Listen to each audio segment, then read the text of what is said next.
It's that time of the year again when we look back at the highlights. So today I'll be going through the most outstanding coffee products I've reviewed or tested over the last 12 months. And I gotta admit, 2024 has been a pretty crazy year for coffee gear. Even though I haven't been able to test everything out there, there are still so many cool products that didn't quite make it onto this list. So I'll be sharing my top 5 pieces of equipment that were released this year, along with some more honorable mentions sprinkled throughout. Oh, and I will have links to more in-depth blog posts, videos, reviews, shopping links, and so on down below. And it will be in alphabetical order, so there will be no spoilers as to the ranking here. So let's kick things off with an honorable mention. So not quite in top 5, but still pretty cool. And it's this one here. I haven't really seen many people talk about this one here online, but it's a new brand from Taiwan. I'm not really sure how to pronounce the name. Tiirhino, something like that. They have a rhino on the package and it's made of titanium, so probably Tiirhino. And if you remember a few years back, the waffle baskets, also from Taiwan, came out. And they were all the rage because they had this unique design. They had around 2,000 to 3,000 holes, which was a big deal back then. Well, these new baskets here have, this one has 4,000 holes and the smaller ones have 3,000. So they are even more extreme, and then they are made of titanium, so they are stronger and more resistant to stains and corrosion. What's especially nice about this brand is that they are available in both 58mm and 54mm versions. So for all the people with a Breville machine out there, if they want to get a super precision basket, now they have the option. And the 54mm version has only 3,000 holes, but that's still around 5 times the normal numbers, maybe even more. Plus it also comes with a pretty cool puck screen that is made out of the same titanium materials, and again has these super precision holes. And this puck screen fits really well inside the basket, so it has a snug fit in the sides. We are seeing better and better puck screens. I think these are probably the best ones I've seen so far. And these baskets here also appear to be better quality than the other high precision baskets I've seen, and they are even cheaper. It is available as a Kickstarter project currently, but I think they already had enough people backing it. And the people behind it from Taiwan, they seem quite legit and well versed in the coffee industry. So I think it's a pretty safe project to back. The next honorable mention is this one here, the Femobook A4Z. You might remember I reviewed the Femobook A5 earlier this year. Back then I was a little bit skeptical. It felt like a kind of weird battery operated grinder that didn't really fit into any niche. Not really a travel grinder or a home grinder. But using the A4Z has really changed my mind. Compared to the A5, this grinder is actually identical, except it just comes with a different burr set, and that is the same one that is used inside the Espresso ZP6. And this burr set is really excellent for clarity and pour over, that type of modern filter coffee. And it really elevates the whole grinder's performance. But what surprised me the most was actually how convenient this grinder is after living with it on my brewing station for a while. It's just super compact, doesn't take up any space, and it doesn't need to be plugged in. So if you don't have many electrical sockets in your kitchen, maybe you already plugged in your blender and your toaster, and you really want to keep that cable clutter to a minimum, then this just comes in and is super handy if you want to have that more like clean, minimalist setup. So this is a little bit of a unique option on the market. I thought it was more like a travel grinder, but actually it does work pretty well as a regular grinder because the battery life is really good, so you don't really think much about the charging aspect. I had it on my station for close to 3 months without any charging. Granted, I didn't use it every single day because I have so many different grinders, but I did use it for a number of taste tests where I was grinding repeatedly. So the battery life just holds up very well. The main thing that's really holding this grinder back from breaking into the top 5 is that it just misses 2 small things, and that would be if it had modular burrs. So the burr set is sold in these units here. And if you could just get an espresso set, maybe as part of a package with this one here, then it would be really fast and convenient, and you can just change it out on the go if you wanted to switch brewing method. And then the other thing that I think is missing is that It has a little handle that can just lock on here, and then you can just bring it in this tidy little form factor here, and then you can leave the big bulky station at home if you want to go on a trip. And now let's dive into the number 5 on my list, and it is of course this one here, the EasyPresso J Ultra. The J Ultra is a manual espresso grinder. I reviewed it earlier this year. I'll admit it's not the most flashy addition to the list, but it's a really big improvement over the old EasyPresso J Max.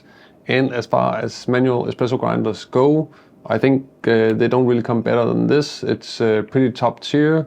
The flavors it produces are fantastic. The workflow is great. You have a lot of room to dial in your shot. And overall, it's just a pleasure to use. So when a new best-in-class product like this comes out, I think it does deserve to be on the list. Next up, we have the Lebrew Hyperburrs. Though I'm kind of going to include the whole brand, or at least the burr division, rather than just a single burr set. And actually, the first time I heard about Lebrew was in 2024, and they've just released a bunch of different burr sets. So far, I've tried 3 of them, and 2 of them I really like. It's this one here, the 64mm filter burr set, and the 64mm Lebrew sweet burr set, which is an all-rounder that works really well for both filter coffee and espresso. What's exciting about Lebrew is that they are making burrs in a bunch of different sizes, with even more on the way. For example, I'm waiting to get my hands on a test unit of the 78mm set for the Time More Sculpture.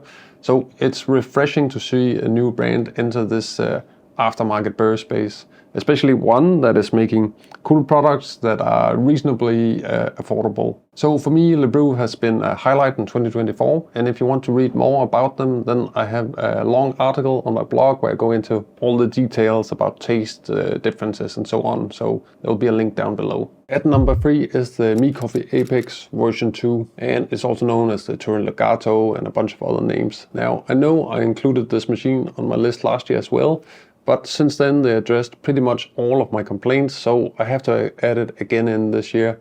It just offers so much value for the money, and compared to other machines in this price range, it just completely dominates them in terms of features and performance. That being said, there is one caveat. The factory that makes this machine is not perfect. They can have some quality control issues. So there have been reports about people getting lemons, so I highly recommend buying it from a local retailer who can also handle warranty claims if necessary. I'm sure there are going to be some people in the comment section arguing against buying a Chinese espresso machine due to these concerns, but if you know what Boilergate means, you probably also know that was an Italian brand. I have another review coming up of an Italian espresso machine that also has some quality control issues. So I think pretty much all espresso machines by nature, it involves hot water, electricity, many pipes. So that just means as a product category, they're just kind of prone to issues, way more at least than something simple like a coffee grinder. Before moving on to the top 2, I want to add another little shout out and a little disclaimer here, because I know the founder personally and have worked with him on other projects before, but that is this one here, the Icosa Wave carafe. And carafes usually don't get that much attention, but this one here is doing things a little bit differently, and that's because it features this kind of dome inside and these agitation fins. So when you use it, you can both ensure that you have consistency throughout the brew, that you really mix the solids well, and then you can also aerate it at the same time. And I've always been a fan of pouring the coffee back and forth between a carafe and a cup to ensure consistency and aeration. But with this carafe, that extra step isn't necessary because you can just swirl it in here. So this design takes care of it for you, which is pretty innovative. And now moving on to number 2, and that is an espresso maker that really surprised me. Initially, I didn't really expect to like it at all. I thought it might be a bit of a gimmick, but after testing it for a while and taking it on a few trips, it completely won me over. And it's this one here, the Outin Nano, which is a portable espresso maker with built-in heating. And I brought it with me on a road trip, and it saved me a lot of money. Instead of buying gas station coffee, I could get really good coffee from this one here. Then on another trip, I used it to brew espresso outside in the nature. Then another time it saved me when I had to wait somewhere in an office early in the morning with no access to coffee. And then after that, I also found out that you're not just limited to espresso shots. If you don't use that self-heating mode that's in it, and you just pour in water from an electric kettle. Then you can just keep adding water into the reservoir, and then you can pull very long shots like a lungo or cafe creme or whatever you call it. And over time I became quite fond of the brewer. It's compact, convenient, and really versatile. And I was a bit surprised to see a review from James Hoffman the other day. He was a little bit skeptical about this brewer, but I think it was because he didn't use this special Pro basket kit here. So with this kit, then you can make a lot of bigger espresso shots and also better quality because you can grind finer. Before we get to number one, I want to quickly mention one last honorable mention. And yes, I'm a little bit biased here because this is my own online course about water for coffee. And this course has been a passion project of mine for the last few months, which is why I haven't been posting that much on YouTube. It's because I've been completely immersed in water, so to speak. And in this course I go into every little detail about water for coffee, which is something I think is actually a lot more important than most of the gear that gets all the attention online. And this course includes 26 lessons covering everything from how to test your water to treating it at home, creating various mineral recipes, and a lot more. So if you're serious about mastering coffee, then understanding water is a really crucial step.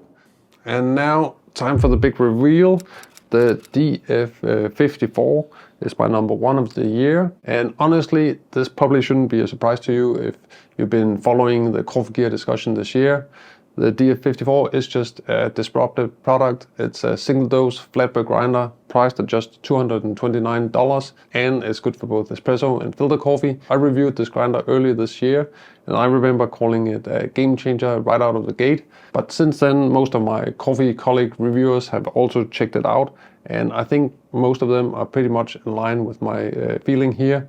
The consensus is that it's just a really solid grinder. For the really hardcore coffee geek, it might not be the most exciting grinder on the list because there are better grinders out there for specific purposes. It's not the best espresso grinder in the world, and it's not the best filter grinder in the world, but for the average coffee enthusiast, it's just really hard to beat. And I think it's actually quite underrated for filter coffee. I don't know why it's got a bit more of a reputation as an espresso option, but in my opinion, it also makes really good filter coffee. And actually, if that's not enough for you, the manufacturer is also going to release a special burr set just for filter coffee. Probably going to be pretty affordable when you take the price into account. So that wraps up my list of the best gear of 2024. It's been a great coffee gear year, and I'm not sure if 2025 can top this. Of course, this is just my personal list, so if there are any products out there that you do think deserve a top spot, then feel free to share them in the comments down below so we can keep the discussion going. If you didn't see my latest video where I compared the DF54 with the Baratin Core, then I'll also put that video right here, and then you can just click it and then I'll see you over in that video.